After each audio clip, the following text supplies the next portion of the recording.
एक गांव में दो गहरे दोस्त रहा करते थे। एक का नाम रमेश था और दूसरे का नाम सुरेश। दोनों बचपन से साथ पले बढ़े थे।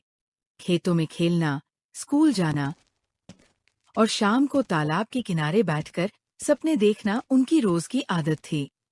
नया साल आने वाला था और दोनों के मन में कुछ खास करने की इच्छा जाग उठी। रमेश, यार सुरेश, नया साल आ रहा है। हर साल की तरह इस बार भी यूं ही न निकल जाए।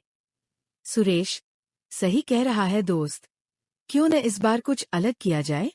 रमेश, हाँ, मैं भी यही सोच रहा था। क्यों न हम पिकनिक मनाने चलें? सुरेश, पिकनिक? गांव से बाहर? मजा आ जाएगा। दोनों की आंखों में खुशी चमक उठी। गांव के पास ही एक छोटा सा जंगल और उसके बीच से बहती साफ नदी थी। वही जगह उन्हें पिकनिक के लिए सबसे अच्छी लगी। रमेश, जंगल के पास वाली नदी कैसी रहेगी? सुरेश, बिल्कुल सही। वहां शांति भी है और खूब हरियाली भी। फिर दोनों ने तैयारी शुरू कर दी। रमेश ने घर से चावल, दाल और सब्जी लाने की जिम्मेदारी ली और सुरेश ने लकड़ी, माचिस और बर्तन लाने का काम संभाला। रमेश, मैं माँ से कहकर खाना बनाने का सामान ले आता हूँ। सुरेश, ठीक है, मैं रास्ते के लिए फल और गुड़ भी ले आऊंगा। नया साल की सुबह दोनों जल्दी उठे। ठंडी हवा चल रही थी और गांव में एक अलग सी रौनक थी।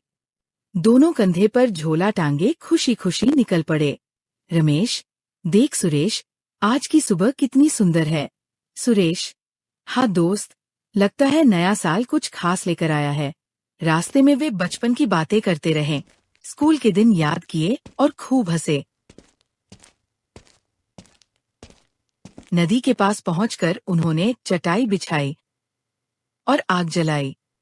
रमेश, पहले चाय बना लेते हैं, फिर खाना। सुरेश, वाह, जंगल में चाय पीने का मजा ही अलग है। चाय पीते समय दोनों ने अपने भविष्य के सपनों पर बात की। रमेश, मेरा सपना है कि मैं पढ़ लिख कर गांव का नाम रोशन करूं। सुरेश, और मैं चाहता हूं कि अपने खेतों को और बेहतर बनाऊं ताकि किसी को गांव छोड़कर न जाना पड़े। दोनों की बातें सुनकर लग रहा था कि दोस्ती सिर्फ साथ घूमने का नाम नहीं, बल्कि एक दूसरे को समझने और आगे बढ़ने की ताकत देने का नाम है।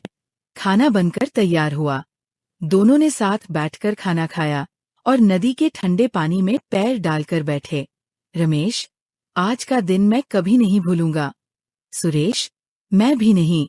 ऐसी दोस्ती हर किसी को नसीब नहीं होती। शाम ढलने लगी तो दोनों ने सामान समेटा और वापस गांव की ओर चल पड़े। रमेश, चल यार, अगले नए साल फिर कुछ नया करेंगे। सुरेश, पक्का। दोस्ती रहेगी तो हर साल खास बनेगा। नया साल दोनों के लिए सिर्फ तारीख नहीं था, बल्कि दोस्ती, सपनों और साथ की एक नई शुरुआत था।